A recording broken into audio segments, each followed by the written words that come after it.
Ya,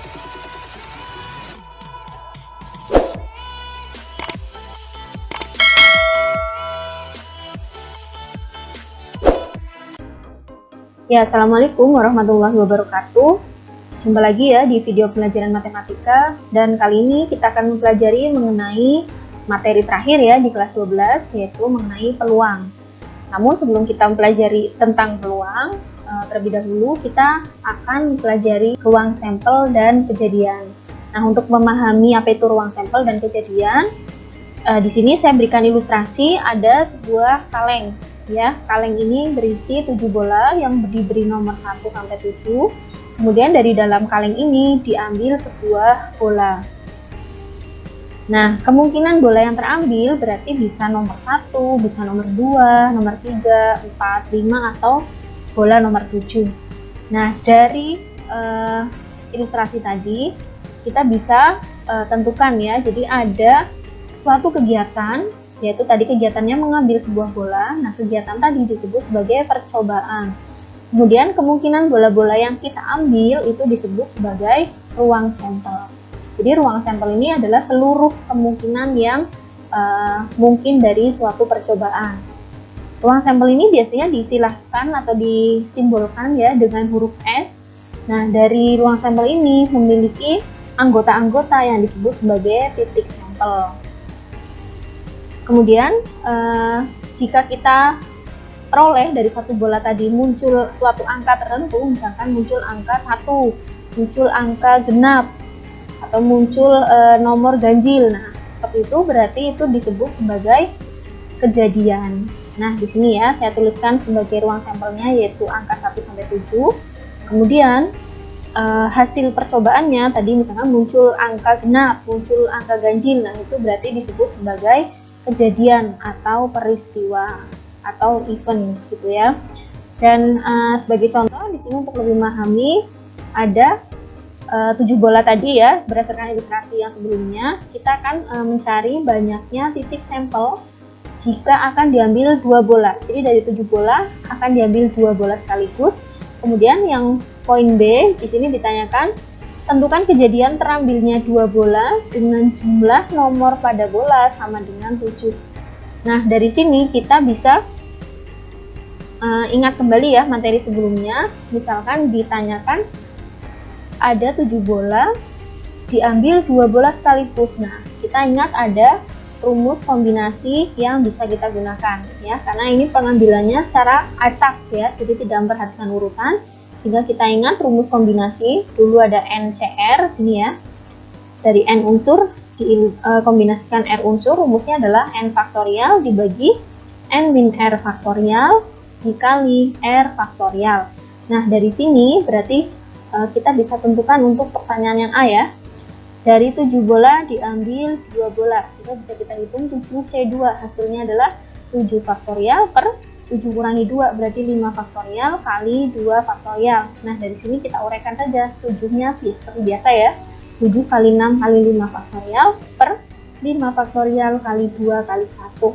Nah, dari sini kita bisa coret seperti biasa ya. 6 bagi 2 ini juga dicoret. Hasilnya 3, sehingga diperoleh hasil akhirnya adalah 21. Artinya ada 21 titik sampel dari percobaan pengambilan 2 bola dari 7 bola. Kemudian untuk menjawab pertanyaan yang B, tentukan kejadian terambilnya 2 bola dengan jumlah nomor bola sama dengan 7. Nah, ini bisa kita gambarkan dulu untuk seluruh ruang sampelnya ya, atau seluruh titik sampel yang mungkin ya. Jadi dari 21 tadi itu bisa dibuat tabel seperti ini. Nah, misalkan ini bola nomor 1 dan nomor 2, 1 dan nomor 3, dan seterusnya sampai yang terakhir bola nomor 6 dan nomor 7. Misalnya ditanya, kenapa nggak ada bola nomor 1 dan nomor 1 di sini misalnya. Nah, karena bola nomor 1 kan hanya ada 1 bola, ya berarti tidak mungkin ada bola nomor 1 yang berpasangan dengan nomor 1 juga, gitu ya. Jadi untuk menentukan jumlah bola yang bernomor 7, berarti tinggal kita cari yang kalau di jumlahnya 7, berarti 16, 25, 34. Sehingga kejadian terambilnya 2 bola ini bisa saya tuliskan. Nah, misalkan kejadiannya itu kejadian A gitu ya. Nah, ini berarti himpunan anggotanya adalah 16, 25, dan 34. Nah, ini merupakan kejadian munculnya dua bola yang kalau dijumlah hasilnya 7. Kemudian saya lanjutkan untuk contoh yang kedua. Nah, di sini misalkan saya gunakan percobaan menggunakan 1 koin dan 2 koin. Nah, pada percobaan melambungkan sebuah koin logam, yang ditanyakan adalah ruang sampel dan banyak titik sampelnya. Kalau seperti ini model koinnya ya, misalkan ini menggunakan koin 500-an, ada dua kemungkinan yang muncul. Bisa yang munculnya gambar Garuda ini, atau disimbolkan dengan huruf G dari kata gambar ya, atau yang muncul tulisan angka ini. Nah, ini berarti sebagai titik sampel yang disimbolkan dengan A. Dari sini kita bisa tuliskan ruang sampelnya tadi S ya, himpunan yang terdiri dari angka dan gambar. Nah, ini merupakan ruang sampel dalam percobaan melambungkan sebuah koin. Kalau ditanya banyak titik sampel, berarti NS-nya. NS ini dari simbol himpunan sebetulnya ya, jadi banyak anggota himpunan S. Nah, ini ada 2, ya berarti NS-nya 2. Kemudian bagaimana kalau melambungkan 2 buah koin logam? Nah, ini sama seperti cara yang tadi ya. Kita ingat kembali, kalau 1 koin kan tadi ada A dan G nih. Nah, berarti misal saya tulis, nah ini saya jabarkan dalam bentuk diagram pohon ya. Jadi misalkan 1 koin itu A dan G, kalau 2 koin berarti ini dituliskan dalam bentuk cabang yang kedua, ada A dan G. Kemudian yang G juga ini punya cabang A dan G juga. Dari sini saya tuliskan jadi AA, kemudian ada AG gitu ya, kemudian ada GA, kemudian ada G dengan G. Nah, seperti ini. Berarti kalau ditanyakan ruang sampelnya apa saja? Nah, berarti ruang sampelnya himpunan yang terdiri dari angka dan angka. Ini bisa dikurung, bisa tidak ya. Yang penting kurung terawalnya harus selalu ada ya. Jadi A dan A dan G dan A. Terakhir adalah G dan G. Nah, seperti ini untuk ruang sampel dari 2 buah koin. Kalau ditanyakan banyaknya titik sampel atau NS-nya, berarti ada 4, betul ya. Nah, lanjut untuk 3 koin seperti apa? Nah, ini caranya sama ya dengan yang tadi 2 koin. Kalau 1 koin kita buat menjadi cabang seperti ini, 2 koin berarti dia bercabang yang kedua, ada AG lagi. Nah, karena 3 koin berarti kita buat cabang yang ketiga, ada AG juga untuk setiap titiknya ya. Jadi, nah seperti ini untuk pembuatan ruang sampel 3 koin menggunakan diagram pohon. Nah, ini bisa dituliskan apa saja nih jadinya, kemungkinannya bisa A semua, A ya di sini, bisa A G. Nah, saya tulis ini A G. Kemudian yang ketiga ada A G A, keempat ada A G G, betul ya. Dan di sini ada G A A, kemudian ada G A G, kemudian ada G G A, dan terakhir ada G G G. Nah, seperti ini untuk ruang sampelnya ya, jadi himpunan-himpunan yang terdiri dari ini anggota-anggotanya. Nah, kalau ditanya banyak titik sampelnya atau NS-nya, berarti ini jadi ada berapa nih kalau dihitung? Ya, ini ada 8, betul ya. Nah, kalau kamu ingat kembali tadi, misalkan saya punya 1 koin kita lambungkan, ruang sampelnya itu menjadi ada atau banyak titik sampelnya menjadi 2. Kalau 2 koin yang kita lambungkan, ini ruang atau titik sampelnya banyaknya ada 4. Kemudian kalau 3 koin, ini banyak titik sampelnya ada 8. Nah, kalau kalian amati ya dari sini, 2 ini berasal dari 2 pangkat 1. Yang ini berasal dari 2 pangkat 2, yang 8 2 pangkat 3. Nah, 3 di sini menunjukkan 3 koin. Kalau 2 di sini berarti 2 koin, satunya 1 koin. Berarti kalau saya tanya ada X koin yang dilambungkan, berapa ruang sampel, berapa banyak titik sampelnya menurut saya?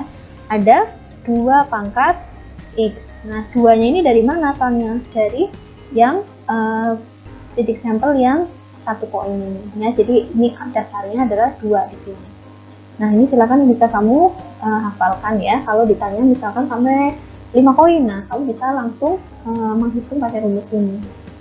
Ya, untuk contoh yang ketiga, di sini misalkan dilambungkan sebuah dadu ya. Pada percobaan melambungkan sebuah dadu, tentukan ruang sampel dan banyak titik sampelnya. Nah, kalau kalian ingat ya, kalau saya punya dadu seperti ini, berarti ada kemungkinan-kemungkinan yang bisa kita tuliskan. Munculnya satu titik ini ya, atau dua yang seperti ini, atau bisa juga yang mukanya tiga seperti ini, atau yang 4 ininya titiknya ya, atau yang titiknya ada 5 nih, atau yang ada 6. Apakah hanya ini kemungkinannya? Ya pasti hanya ini ya, karena mata dadu ini sisinya kan ada 6. Nah dari sini bisa saya tuliskan ruang sampelnya berarti mata dadu yang mukanya ada satu titik gitu ya. Nah atau bisa disimbolkan menjadi angka 1, angka 2, angka 3, angka 4, 5, dan 6. Nah ini kemungkinan yang terjadi kalau melambungkan sebuah dadu.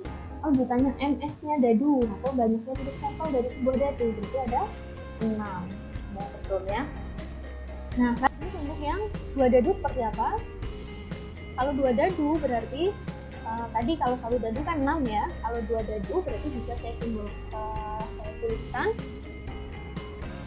Kalau dua dadu berarti bisa saya tuliskan dalam bentuk diagram kotak seperti ini. Kalau diagram pohon tidak disarankan ya, karena ini terlalu banyak. Ya, misalkan ini untuk dadu 1, nah ini untuk dadu kedua. Dadu 1 kan berarti bernomor 1 sampai 6. Nah seperti ini. Dadu 2 juga sama, 1 sampai 6. Nah setelah ini berarti kalian pasangkan kan mata dadu 1 dengan 1, 1 dengan 2, 1, 3, 1, 4, 1, 5, 1, 6. Kemudian yang mata dadu depannya 2 atau dadu satunya 2, ini juga sama, 21, 22, dan seterusnya sampai terakhir ada 26. Nah kan ini kalian lengkapi ya.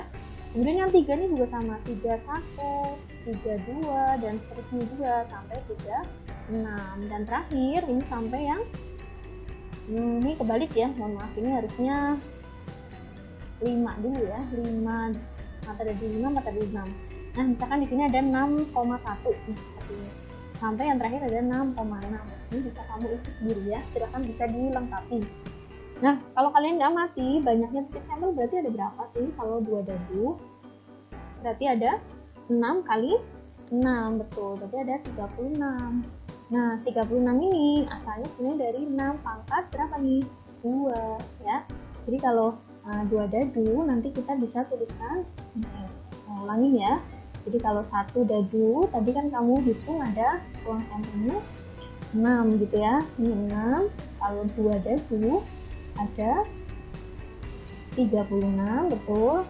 Nah 36 ini berasal dari 6 pangkat 2. Ini yang ini 6 pangkat 1 gitu ya, ini 6 pangkat 2. Nah kalau ditanya 3 dadu berarti berapa nih ruang sampelnya? Ada banyak titik sampelnya, berarti 6 pangkat 3. Dan seterusnya, kalau ada X dadu dilambungkan berarti banyak titik sampel, ada 6 pangkat X. X-nya dari mana? Dari yang satu dadu ya, tadi satu dadu ini sebagai patokan. Ya cukup jelas ya untuk dua dadu. Yang terakhir di sini saya berikan contoh ada dadu dan koin. Nah dadu dan koin atau koin dan dadu sama saja ya, dilemparkan sekali. Tentukan ruang sampel percobaan tersebut. Nah kalau kalian mengamati ada jenis yang berbeda seperti ini, kamu bisa ingat ya kalau satu dadunya itu kan ada 6, satu koin ada 2. Kalau ini dipasangkan berarti gunakan aturan perkalian, jadi ada 12 nih, pasti titik sampelnya ada 12 ya. Apa saja nih ruang sampelnya? Nah bisa kamu tulis ya, atau kamu sebutkan. Misal dari koin dulu ya, misalkan ada koin, koinnya itu kan berarti mau koin apa saja nih? Kalau koin bisa angka, bisa gambar gitu ya. Terus kalau dadu, berarti ini saya kasih tempat untuk dadu ya. Nah kalau dadu berarti bisa matanya 1, matanya 2, 3, kemudian 4, terus ada dadu kelima, dan terakhir ada yang ke-6. Nah seperti ini kan. Nah tinggal kamu pasang-pasang ini. Kalau A dengan 1 berarti tinggal ditulis A1, A2, A3, A4, dan seterusnya sampai yang A6 ya, 6. Nah sini juga sama, G1, G2, dan seterusnya sampai yang G6. Nah ini adalah ruang sampel yang mungkin. Kalau ditanya misalkan angka dan genap, ya berarti A2, A4, A6. Kalau gambar dan genap ya sama ya, berarti G2, G4, dan G6. Nah, pengetahuan tentang ruang sampel ini silahkan kamu benar-benar amati ya, kamu pahami, karena ini sangat berguna saat kalian akan menentukan nilai peluang itu sendiri. Ya, demikian untuk video saya kali ini. Terima kasih sudah menyaksikan.